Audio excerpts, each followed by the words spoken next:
Let me just start this video off by saying this card has caused me probably the most sadistic, antisocial, masochistic, murdering meltdown I've ever experienced in my life. If you play this card, screw you. If I see you play this card, screw you. If this card is remotely in your deck list or any sort of side deck, main deck, extra deck, anywhere in your deck, and I see you play this card against me, I will get up from the table. I will throw the table upside down. Well, no, first I will get up. I'll pick up my cards I spent probably $500, $600, $700 on, put them in my pocket, maybe in my deck box. Put my deck box in my pocket or backpack. Then I will flip the table over. I will stomp the crap out of your time wizard, tear it up, throw it in your face, and then smack you upside the head with the table until you start bleeding. And repeatedly do so until you die of blood loss. Now then, now that's out of the way, let me just go ahead and get back to the video that I had planned for today. Hey guys, what's up? Cardmaster Phoenix here, bringing you guys my Gurguit deck profile. That is very outdated, I know. This is basically just a re-upload of an old video I did now. I have purchased Hypercam 4, which I actually did quite a long time ago, but now I'm just getting around to remaking it with all the combos and whatnot that's changed. I do want to say that I am not completely up to date with everything related to Vanguard yet. So for now, this is just your standard deck profile Gurguit up to the release of GBT07, which is Glorious Bravery of Radiant Sword. I will be using this deck profile to the standards of what cards were meta relevant and what cards were used up to that point, up to that set's release. Cards after then will not be even considered remotely for this deck profile, nor will any cards too far behind that be considered. This is purely for support from the Gurguit deck from the Glorious Bravery of Radiant Sword, and maybe a few decks pre-release of that, and maybe one or two sets after that. That being said, let's get into the video. We're running 20 grade zeros. Keep in mind that this is a completely unique personal deck profile that I made just for my friend, so there is a reason we're running 20 grade zeros. First off, our starter is Bashkal.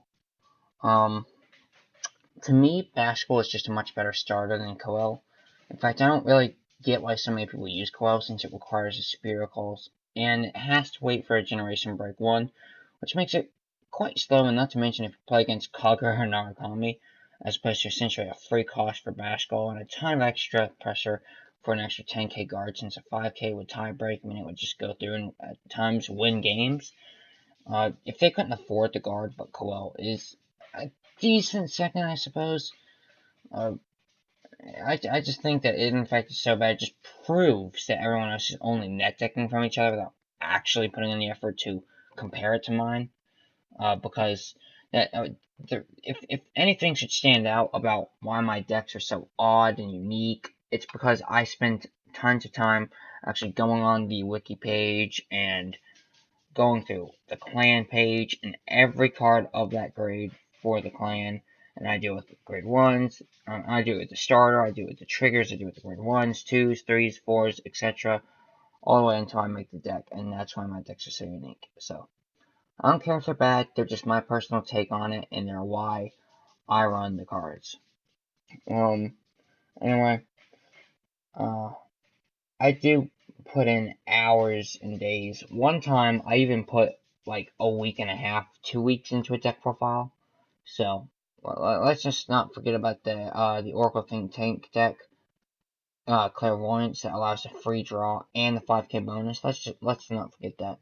Moving on to our trigger lineup, we have 4 critical triggers, of course. We have 4 Scarface Lion, because, well, I mean, it's obvious how we use them. It's the It's a clan trigger. I mean, it's the, I'm sorry, it's the, not the archetype, it's the, I'm just gonna call it the archetype specific trigger, because I'm used to playing Yu-Gi-Oh! At this point. Um, it's the sub-clan specific trigger. We're running 8 stand triggers, which is 4 copies of Gigantic Ringer.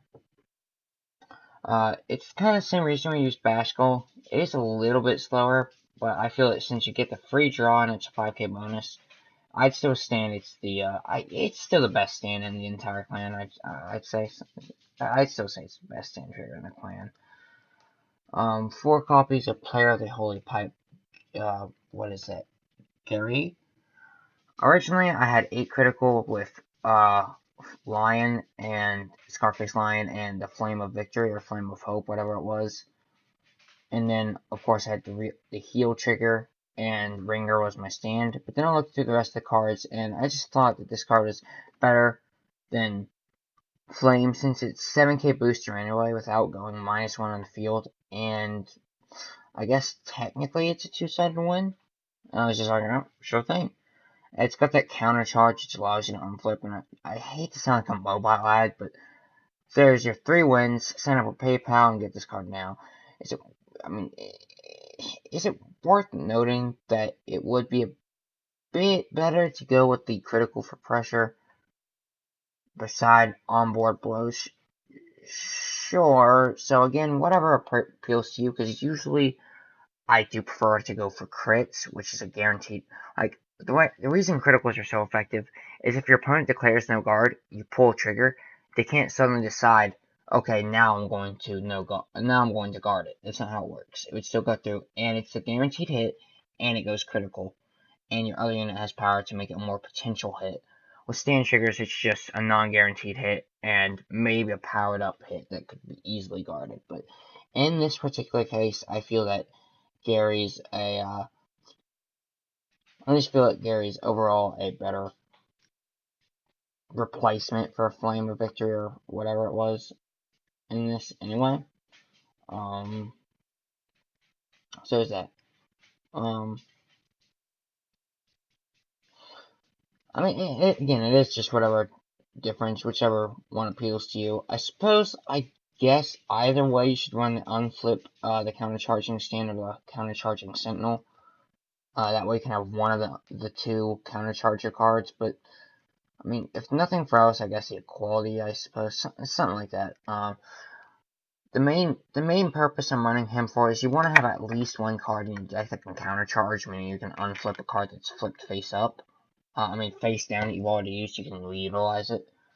I mean, I've thought on this for a bit, and I am sorry, but I mean, really, you know who you are if you're watching this. I'm sorry. I know Critical would be more strategically enhanced for this, but I genuinely feel Jerry is better with all the research I've done into it.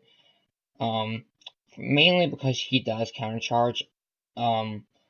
But don't worry, I promise you I will do extensive testing for you on Cardfight area. I've done a bit of testing, but then of course my computer just took a crash, and now I had to get a new one and whatnot. Well, at least some new pieces for it. But anyway, I will do some more testing on Cardfight area for you. So moving on, we have the heal triggers. I'm just running Curable Angel. I'm not even going to try lying. The only reason I picked this card was specifically because to me it stood out as a waifu card.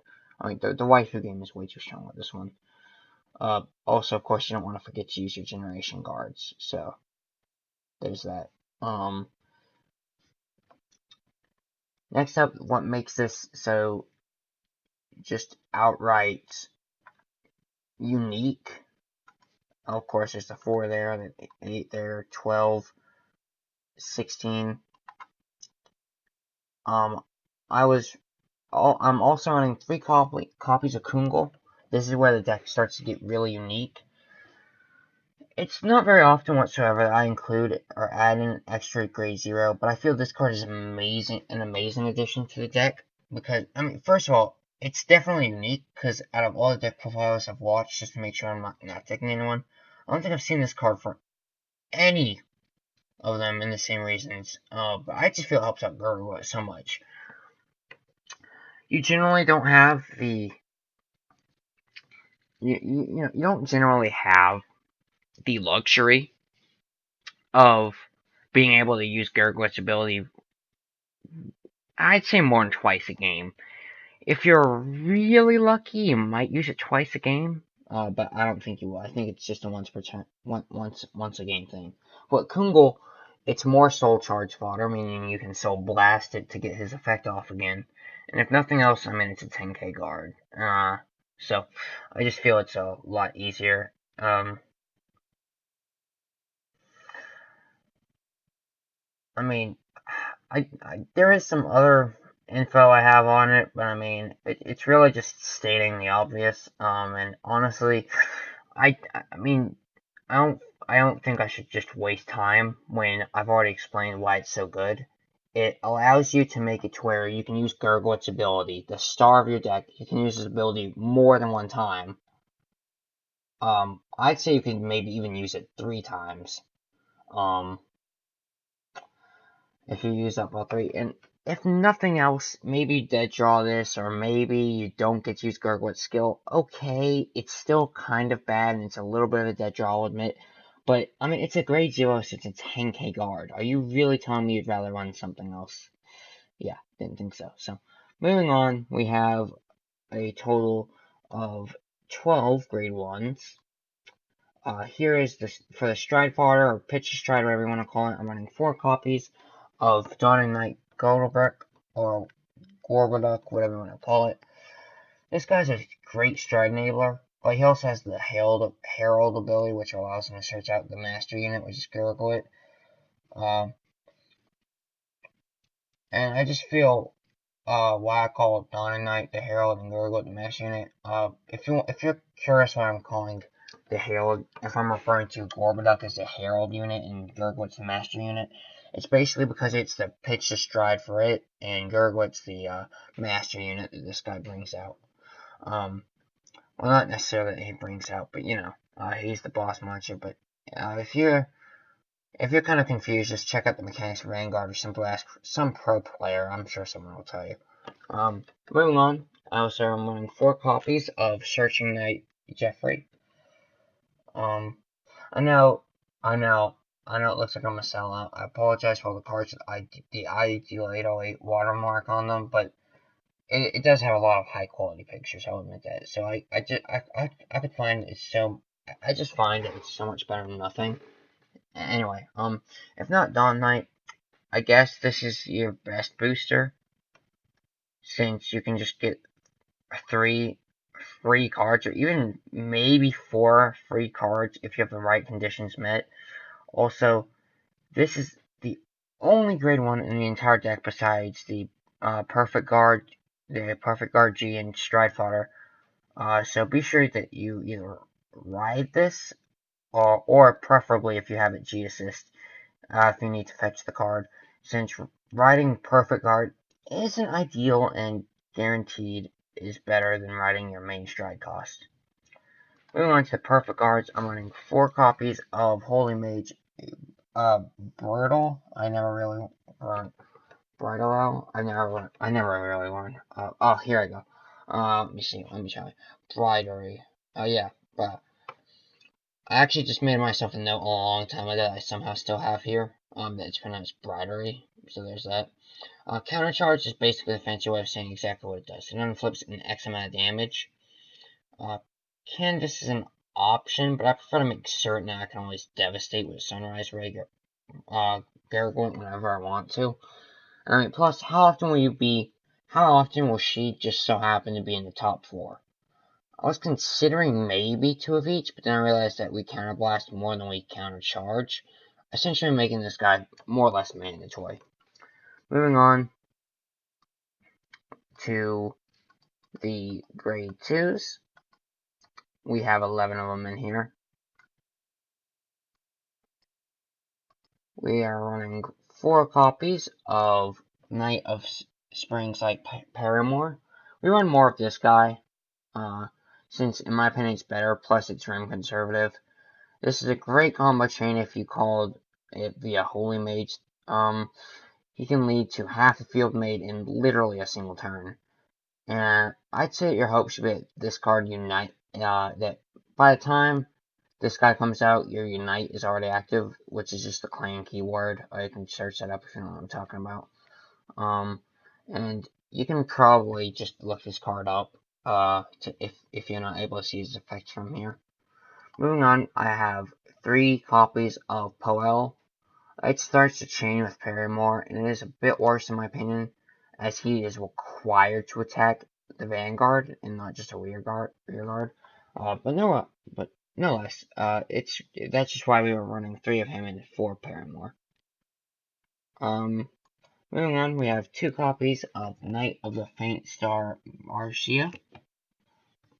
2 copies only because, I mean, yes, it is nice to countercharge, but we have so many cards that already do that, so I feel it's okay that we only run 2 copies.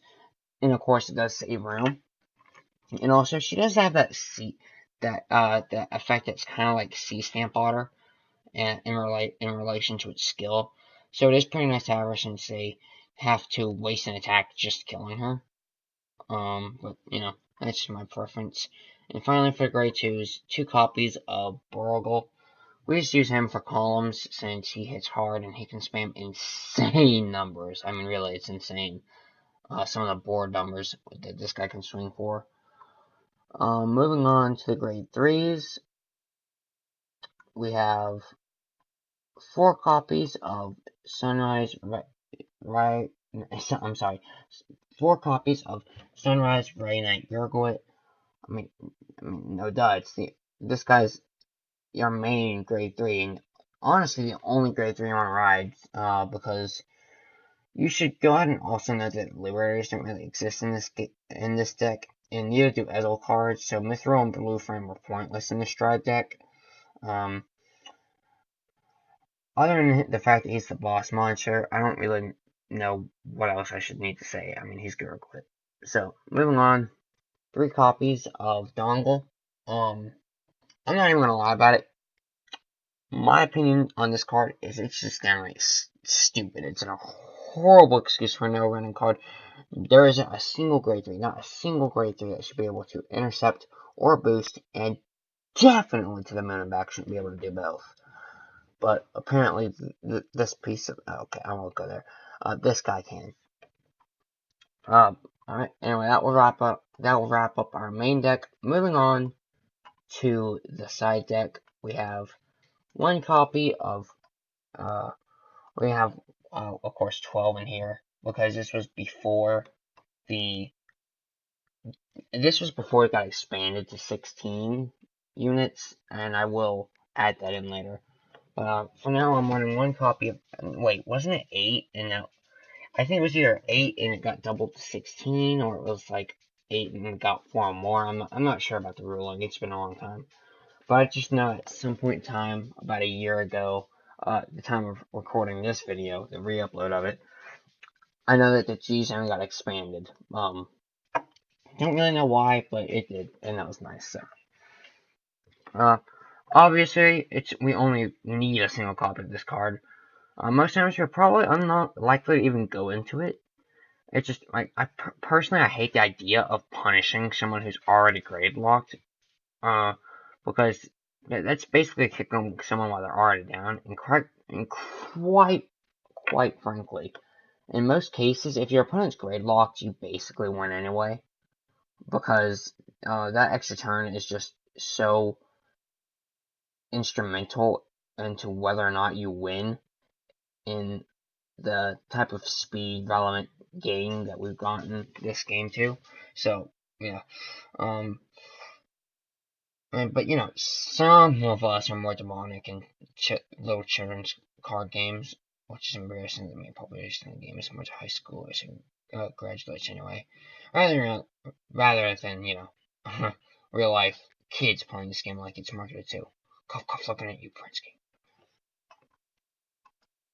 Moving on, we have 1 copy of Fast Chase Golden Knight Campbell. it's pretty agreeable. I feel like this card's at 1 because, sure, your opponent will always essentially have to let at least one stride unit attack go through. But after that, he'll probably just have to, he or she will probably just have the necessary guards afterwards to guard all your attacks. So since they will only be 1 grade behind you, that's gonna be about all you need anyway. In which case, it wasn't clear as day already, but he should be your first stride. In case that wasn't clear already. I'm also running 1 copy of Golden Dragon Scorch Point Dragon.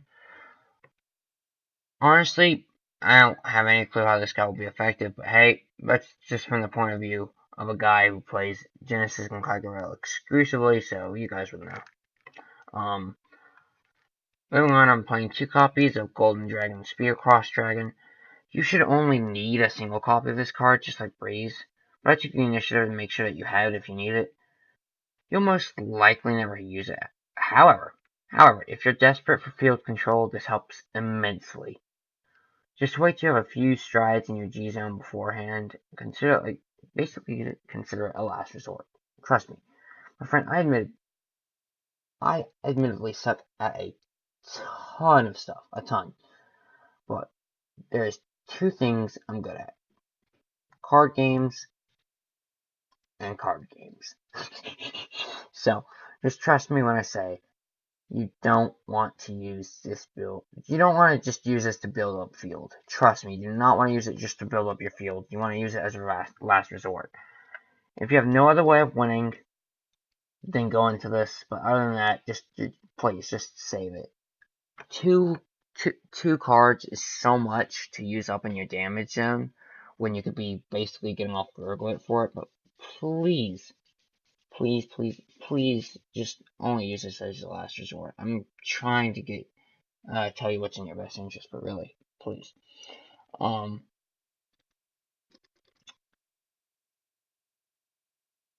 I'd say it's a risky move, but it's okay considering the aggressive build I made for him. And I am sorry, but I tinkered with this a lot since you last saw it. I've tinkered with it a ton since the last time I uploaded this video. So, moving on, we have 3 copies of Golden Knight of Incandescent Abracus.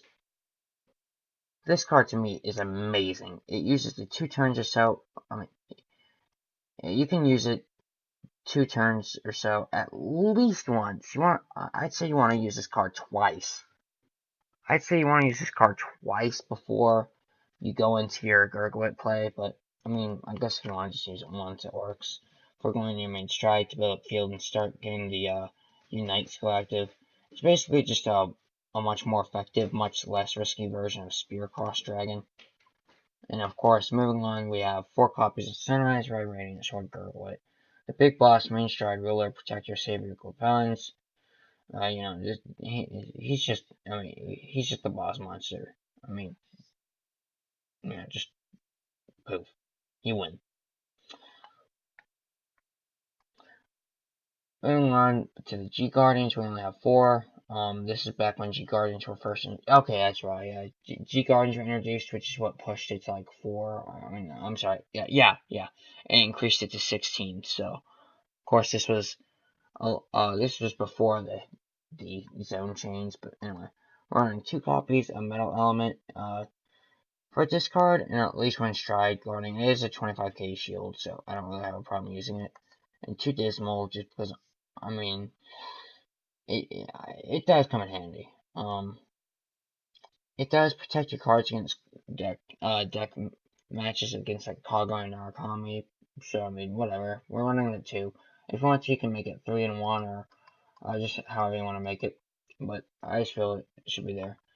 Anyway, that being said, that's going to do it for the deck profile. Thank you guys so much for watching. I'm your host, Mr. Phoenix, signing out. See you guys next time. Have a good one.